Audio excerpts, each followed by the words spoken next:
ಈ ಕೇಸ್ ವಿಚಾರದಲ್ಲಿ ಮಂಗಳೂರಿನ ಬಾಂಬ್ ಬ್ಲಾಸ್ಟ್, ಕುಕ್ಕರ್ ಬ್ಲಾಸ್ಟ್ ಕೂಡ ಇತ್ತು. ನನ್ನ ಜೊತೆಗೆ ನಮ್ಮ ಚಾನೆಲ್ ಮುಖ್ಯಸ್ಥರಾಗಿರುವಂತ HR ರಂಗನಾಥ್ ಸರ್ ಸಂಪರ್ಕಕ್ಕೆ ಸಿಕ್ಕಿದ್ದಾರೆ. ಸರ್ ನಮಸ್ತೆ ಸರ್.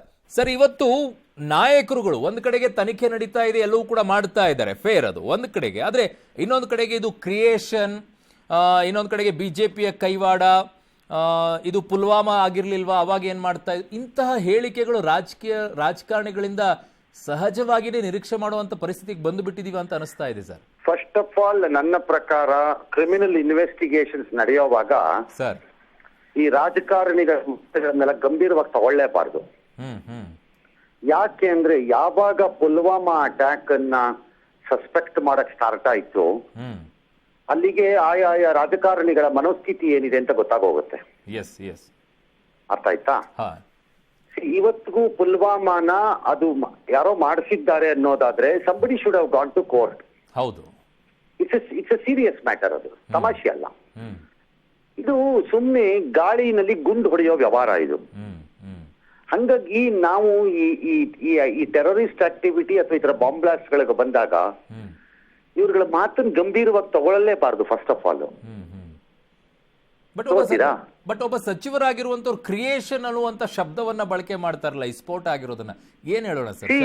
ಅವ್ರನ್ನ ಸಚಿವರಾದ ತಕ್ಷಣ ಅವರ ಬುದ್ಧಿನಲ್ಲಿ 10 ಡಿಗ್ರಿ ಎಕ್ಸಸ್ ನಾಲೆಡ್ಜ್ ಬಂದಿದೆ ಅಂತ ನೀವ್ ಯಾಕೆ ಅನ್ಕೋಬೇಕು?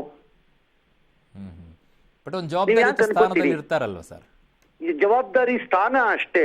ಮನುಷ್ಯ ಮತ್ತು ದೇಹ ಮತ್ತು ಮೆದುಳು ಅದೇ ಅಲ್ವಾ? ಎಕ್ಸಾಕ್ಟ್ಲಿ. ಮಂತ್ರಿ ಆದ ಕೂಡಲೇ ಬುದ್ಧಿವಂತರಾಗ್ಬಿಡಲ್ವಲ್ಲ ಯಾರುವೆ. ಅವರ ರಾಜಕಾರಣದ ಜೀನ್ ಏನಿದೆ ಮತ್ತೆ ರಕ್ತ ಏನಿದೆ ಅದೆಲ್ಲ ಹೋಗತ್ತದು. ಹಂಗಾಗಿ ನೀವು ಮಂತ್ರಿ ಹೇಳ್ಬಿಟ್ರು ಅಂದ ತಕ್ಷಣ ಏನಕ್ಕೆ ಟೆನ್ಷನ್ ಮಾಡ್ಕೋತೀರಿ? ಹೇಳಿ ಬಿಡಿ, ಮಂತ್ರಿ ಆದ್ರೆ ಏನೀಗ? ಜನರಲ್ಲಿರುವಂತಹ ಒಂದು ನಾವು ನಿಮ್ ಜೊತೆಗೆ ಇದೀವಿ ಅಂತ ಸರ್ಕಾರದವ್ರು ಹೇಳ್ಬೇಕು. ಒಂದನ್ ಜ್ಞಾಪಕ ಇಟ್ಕೊಳ್ಳಿ ಅರುಣ್, ಜನ ಇಂತ ಘಟನೆಗಳನ್ನ ಹೇಗೆ ಸ್ವೀಕಾರ ಮಾಡ್ಕೋಬೇಕೋ ಹಂಗ್ ಮಾಡ್ಕೋತಾರೆ. ಇದೆಲ್ಲದಕ್ಕೂ ಬಹಳ ಇಂಪಾರ್ಟೆಂಟ್ ಇರೋದು ಈ ಬೆಂಗಳೂರು ಕೇಸಲ್ಲಿ, ಬಾಂಬ್ ಬ್ಲಾಸ್ಟ್ ಕೇಸಲ್ಲಿ ನಮಗ್ ಬೇಕಾಗಿರೋದು ಅಕ್ಯೂಸ್ಡ್ ಯಾರು ಅನ್ನೋದಷ್ಟೇ ಬೇಕಾಗಿರೋದು. ಎಕ್ಸಾಕ್ಟ್ಲಿ, ಹೌದು.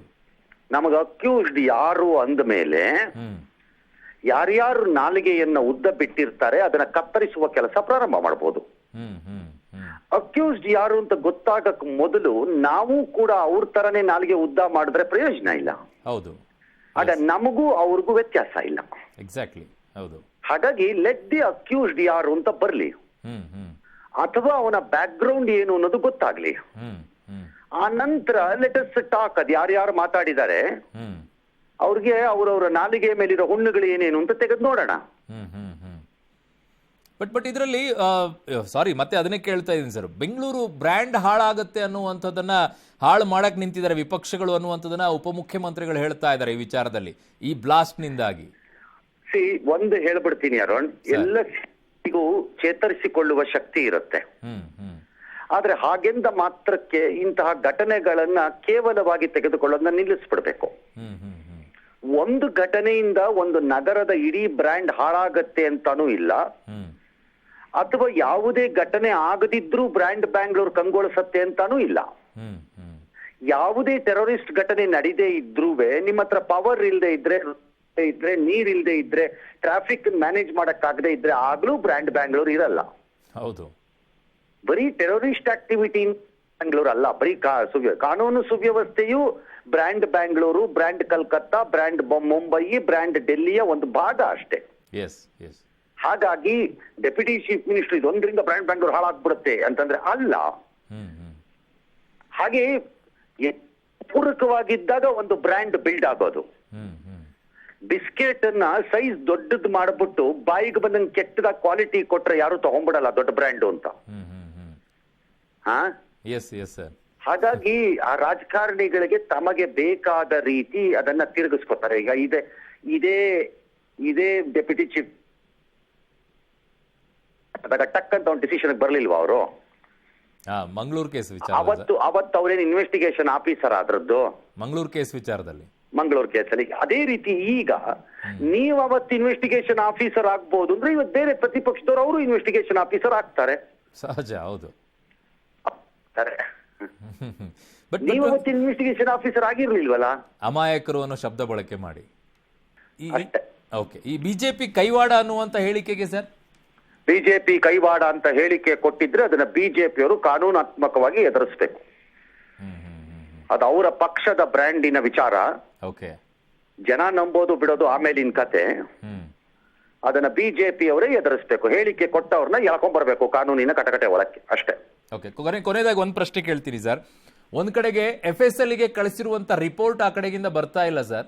ಈ ಕಡೆಯಿಂದ ಸಚಿವರುಗಳು ಹೇಳಿಕೆಗಳನ್ನ ಬಾಂಬ್ ಬ್ಲಾಸ್ಟ್ ಬಗ್ಗೆ ಕೊಡ್ತಾ ಇದ್ದಾರೆ. ಸರ್ಕಾರದ ಜವಾಬ್ದಾರಿ ಈಗ ಅತಿ ಹೆಚ್ಚಾಗಿ ಎರಡೂ ವಿಚಾರದಲ್ಲೂ ಇದೆಯಾ ಸರ್, ಅತಿ ದೊಡ್ಡದಾಗಿರೋದು? ಜವಾಬ್ದಾರಿ ಇಲ್ಲದಿದ್ದರೆ ಅದು ಸರ್ಕಾರವೇ ಅಲ್ವಲ್ಲ. ಆದ್ರೆ ಇತ್ತೀಚಿನ ದಿನಗಳಲ್ಲಿ ರಾಜಕೀಯದ ಸಿದ್ಧಾಂತವನ್ನು ಮತ್ತು ಮತಬೇಟೆಗೋಸ್ಕರ, ಅದರಲ್ಲೂ ಚುನಾವಣೆ ಸಂದರ್ಭದಲ್ಲಿ ಸರ್ಕಾರಗಳು ಈ ರೀತಿ ನಡ್ಕೊಳ್ಳೋದು ಬಹಳ ಕಾಮನ್ ಆಗೋಗಿದೆ. ಹಂಗಾಗಿ let us not worry about it. ಅಲ್ಲ, ನೀವು ಕಾನ್ಸಂಟ್ರೇಟ್. ಸಾರಿ ಸರ್, ಇಂಟರ್ವ್ಯೂನ ಆಗ್ತಾ ಇದ್ದೀನಿ. ನೀವು ಸುಮಾರು ವರ್ಷಗಳಿಂದ 20-25 ವರ್ಷಗಳಿಂದ ನೀವು ಕ್ರೈಮ್ ಇದರಲ್ಲಿ ರಿಪೋರ್ಟಿಂಗ್ ಆಗಿ ವರ್ಕ್ ಮಾಡಿದ್ರಿ ಸರ್. ನಿಮ್ಮ ಅನುಭವದಲ್ಲಿ FSL ಗೆ ಇಷ್ಟೊಂದು ದಿನಗಳು ಬೇಕಾ ಸರ್ ಈ ವರದಿಯನ್ನ ಕೊಡೋಕೆ? ಆಡಿಯೋಗೆ ಬೇಕಾಗಿಲ್ಲ ಸರ್. ಆಡಿಯೋ ಪಾಕಿಸ್ತಾನ್ ಜಿಂದಾಬಾದ್ ಇದೆಯಲ್ಲ, ಸರ್, ಅದಕ್ಕೆ ಬೇಕಾಗಿಲ್ಲ, ಯಾವುದೇ ಬೇಕಾಗಿಲ್ಲ ಅದಕ್ಕೆ. ಸರ್, ಹಾರ್ಡ್ಲಿ 1 ಡೇ ಅಂತ ಅನ್ಸುತ್ತೆ, ಅಷ್ಟು ಟೈಮ್ ತಗೊಳ್ಳಿ. ಮ್ಯಾಕ್ಸಿಮಮ್ 2 ದಿನ ಅಷ್ಟೇ. ನಿಮ್ಗೆ ಕಾಂಪ್ಲಿಕೇಟೆಡ್ ಆಗಿದೆ ಅಂದ್ರೆ ಎಸ್, ಆಡಿಯೋಗೆ ನಾನು ಇದೆಯಾ ಇಲ್ವಾ ಅನ್ನಕ್ಕೆ, ಆಮೇಲೆ ಸ್ಯಾಂಪಲ್ ಟೆಸ್ಟಿಂಗು ಮ್ಯಾಚಿಂಗ್ ಎಲ್ಲ ಬೇರೆ ಬೇರೆ ವಿಚಾರ. ಓಕೆ, ಆಡಿಯೋಗೆ ಬೇಕಾಗಿಲ್ಲ ಅಷ್ಟು ದಿನ. ಓಕೆ. ಈಗ ಇಲ್ಲಿ FSL ತರ ಅಲ್ಲ. ಇಲ್ಲಿ ಈಗ ನಾಳೆ ಬಾಂಬ್ ಬ್ಲಾಸ್ಟ್ ಇಂದ ತಗೊಂಡೋದಾಗ ಅದು ಕೆಮಿಕಲ್ ಅನಾಲಿಸಿಸ್ ಆಗಬೇಕು, ಏನೇನ್ ಯೂಸ್ ಮಾಡಿದ್ದಾರೆ ಅಂತ ನೋಡಬೇಕು, ಎಲ್ಲ ಇರುತ್ತೆ ಅದರಲ್ಲಿ. ಈ ಆಡಿಯೋಗೆ ಯಾವ ಬೇಕಾಗೂ ಇಲ್ಲ. ಇವತ್ತಿರೋ ಟೆಕ್ನಾಲಜಿಗೆ ಯಾವುದು ಬೇಕಿಲ್ಲ. Okay, thank you so much sir. ಇಷ್ಟೊತ್ತು ನಮ್ಮ ಜೊತೆಗೆ ಜಾಯ್ನ್ ಆಗಿದೆ. Thank you sir, thank you.